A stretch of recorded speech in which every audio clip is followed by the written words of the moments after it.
So when the streamer Gossip Girl, who just recently started playing World of Warcraft, entered into Grizzly Hills in Northrend for the first time and she heard the music there, this was her reaction.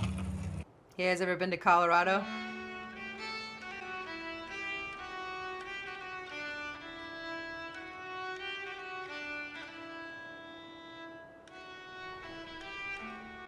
And even though I think that probably she'd heard rumors about what was waiting for her there, I think we are millions of others who have had a similar experience when we entered that place for the first time. And many believe that this is the best music in all of WoW's history when it comes to music in specific zones. Myself included, I should say. You already know probably that a lot of people like the Grizzly Hills music. But what I can tell you for certain that you do not know is that the Grizzly Hills music was not just written by a composer. It took some trust and some real Nordic musicianship to make it swing, I guess. So what will this video be about, and who the hell am I? Why am I telling you this? I'm a composer, but I also have a daytime job as a neuroscientist here in this building at Uppsala University. And I took a leadership course a while back, and we talked a bit about early leadership experiences.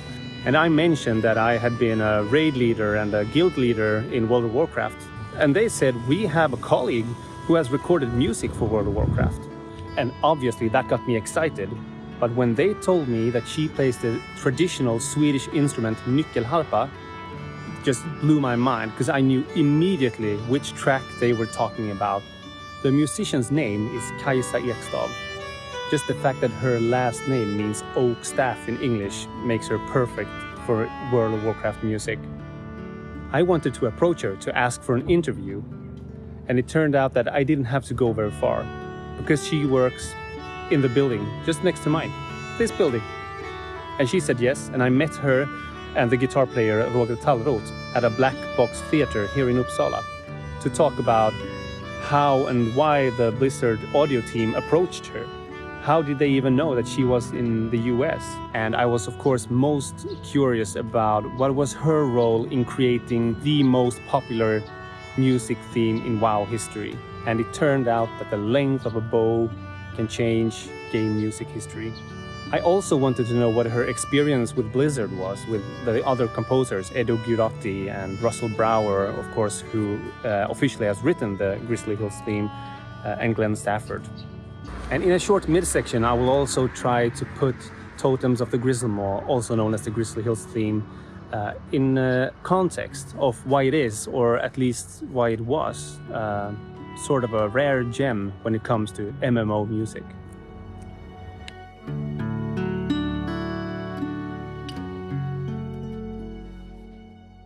How did you get in touch with Blizzard, or how did they find you? Oh, I was, this was 2008. Yeah. And I was going to the US to see friends and play some music. There aren't a lot of players in the US. Yeah. I think they contacted one of them, and they knew that I was coming over. So that's how you went they contacted me and said if I wanted to yeah. So who contacted you? Edo Guidotti. Okay. That's his name. And he's been composing quite a bit for some of the later expansions, I believe. So worked with Disney. Oh yeah, he makes music for theme parks. Yeah. That's true. Yeah, but that was quite fun because I don't know anything about games, and I had a few days off in Los Angeles. Yeah. And I was planning to see good friends there, live in Redondo Beach, and then I was contacted by mail. Oh, hello, blah blah blah. Do you want to join? Yeah. But I didn't know it. No, you didn't know about the game and World of Warcraft. What do you mean? So you said no? Yeah. Is that... Yeah. Because I thought, well, I want to be, I just want to be, have holiday. Oh yeah, okay. Can walk along the beach there, and What made you change your mind? Well, I answered, well, I'm quite busy. I remember I wrote, because I thought, well, this is, no, not now. I thought, and then I got an email back, and then I understood it wasn't what I thought. It was not someone who's sitting in a basement. Okay.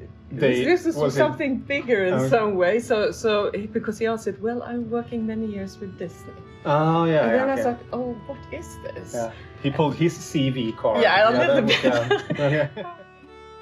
So he pulled his CV card, and you said like, okay, yeah, I will go there. Yeah. And you went to the studio, and well, what was the studio like? Yeah, but that was a nice studio. Yeah, that was a nice experience. But the thing was, I remember very strongly, it was, you know, I have this very short bow, and they sent me dots. I mean, sheet music. Sheet music, yeah. And if you're a traditional musician, some in Sweden, like me, I learned from the old fiddlers. So I play by ear, by heart mostly. So I don't use the sheet music very much. I can handle it a bit. But I remember it was long notes, because this is not a type of music. Okay. This is a melody instrument with a lot of notes. Okay. And so, but here, you know, it was written like long background music. And I have this short bow. I didn't think it worked for the instrument. It wasn't good for. So we ended up with, okay, be free, just improvise. So that was what I did in the studio. What do you mean? So the melody that is in the game now is not like actually the originally written sheet music? No, because what I was supposed to play was more long notes, and then and that doesn't work. No. I prefer fiddle bow, long but I guess they thought we should try to improvise, and I did. Actually, it was a friend that followed me who also played the nyckelharpa, lives in LA. He said, let her loose or something like that. So that's why it sounds so Swedish. I guess so, because then I could put in some more ornaments. Because that would explain so many things. Because I mean, no disrespect to Russel Brower or anything, but he's an American composer, and I mean, as a Swede, I can still hear.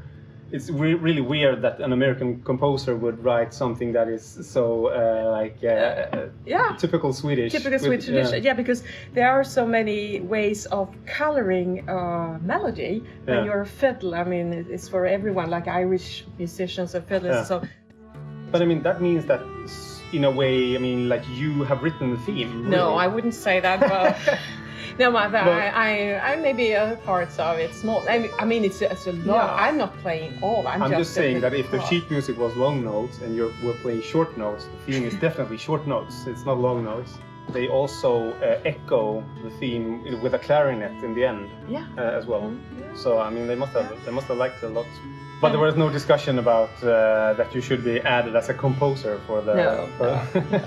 I thought it was a nice way to show the instrument for new listeners. It would have been a cool thing if you were like on the composer list. It's basically like a royal sausage fest in in general in that genre. So yeah. No.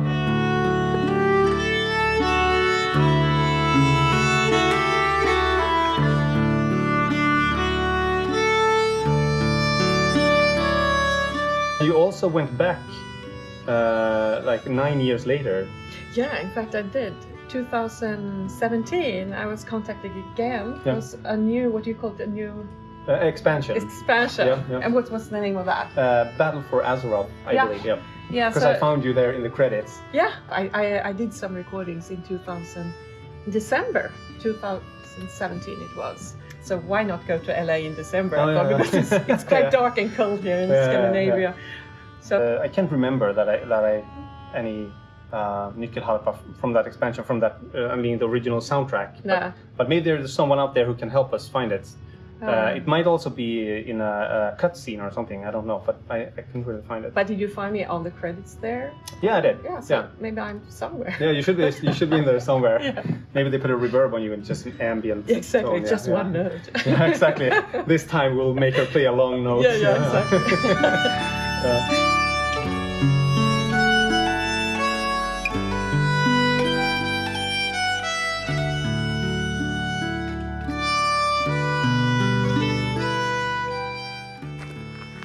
I remember Grizzly Hills as being quite an annoying zone, at least initially, because you often arrive there under-leveled. So you had a huge aggro range, and all of a sudden you had pulled half the zone, right? But I still have very fond memories of Grizzly Hills, and I believe that a large part of that is because of the music. And one thing about the music that makes it kind of unique is the fact that it is so melodic. And now we know why, because of the short bow of the nyckelharpa. But why didn't Russel Brower write a faster moving melody like a typical Nordical tune to begin with? Well, I suspect for a few reasons. And the first one being that he did his job. Like, if you know that players will spend hours and hours in a zone, you can't have a catchy tune playing in the background all the time. It will become tiring to your ears. It will become annoying after a while. Players might stop playing earlier if they find the music annoying. I believe that a lot of today's roguelites suffer from this problem. But most of these games are indie games, so they don't have an awful lot of money to spend on music production. Another problem of playing a melodic tune in the background all the time is that the music will become more difficult to loop without the players noticing, which also can break immersion. If I remember correctly, they didn't work very much with looping in World of Warcraft. Basically, the music just stopped and then it started over after a while. Now, one thing that made me believe that perhaps Russel Brower did write the Grizzly Hills music as it is today was that he also wrote a very melodic track for another Northrend zone called Sholazar Basin, which is also one of my favorite tracks. And now we will take a look at what I believe is the original sheet music for Grizzly Hills.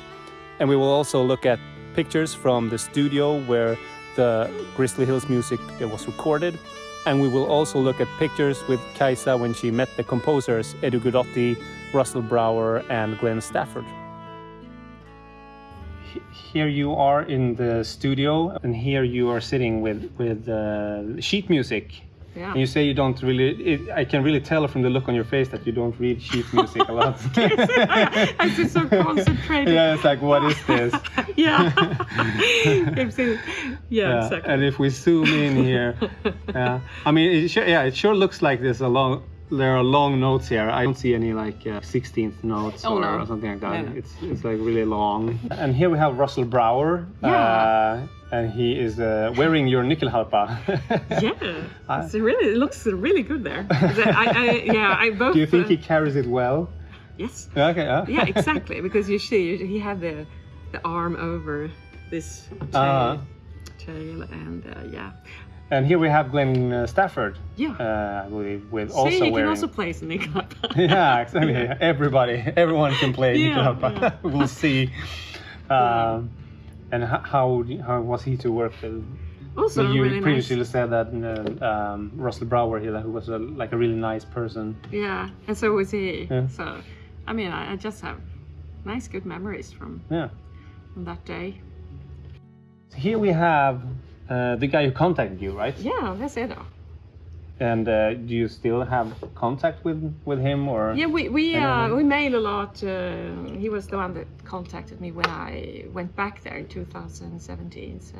And in the back, you're standing with Russel Brower and Glenn Stafford. Mm-hmm. And here you are with Glenn Stafford a few years later, then I guess for Battle for Azeroth. Yeah. I believe that he's also still employed at Blizzard. Okay. That was super interesting, very fun to see. All these nice pictures, and that you had a nice experience while you were there. I mean, if anybody goes out on like Twitter or anything, and you just search for Grizzly Hills, then I mean the music is probably the first thing that pops up. I would say. Yeah. It was very nice to have you here and have this conversation about nyckelharpa and about Blizzard and Grizzly Hills. Yes. Everything, and I'm very thankful. Thank you. Yeah. Thank you. Now, before you leave, please check out the Grizzly Woods music that Cajsa and Roger made specifically for this video, inspired by the Grizzly Hills theme. I'm here on top of an old Viking grave in Uppsala just to make the whole Nordic theme full circle. There's no snow here yet, but it will be here in a few weeks, I guess. If you are interested in more material related to Cajsa or nyckelharpa, I do have a lot of interview material left, so if you're interested in that, please just let me know and I will edit that video as well. If you want to check out some of my work, then I suggest that you check out my Dragonflight theme that I have written. That is available on this channel and in the description below. And I think you will enjoy that if you watch this video because you like the Grizzly Hills theme. And I guess you would have no other reason why you should look at this video. You can also follow me on most social media platforms. I post select work there, often inspired by video games, since that is my main interest, but also like fantasy art in general. Meeting just like good musicians and talking to them really makes me feel right at home. And if I take something away from this interview, like personally, I think it's really cool that I can have the fiddler who played and had a huge part in creating the Grizzly Hills theme playing on one of my tracks. I think that's really cool. So that's it. Thank you for watching and have a good one.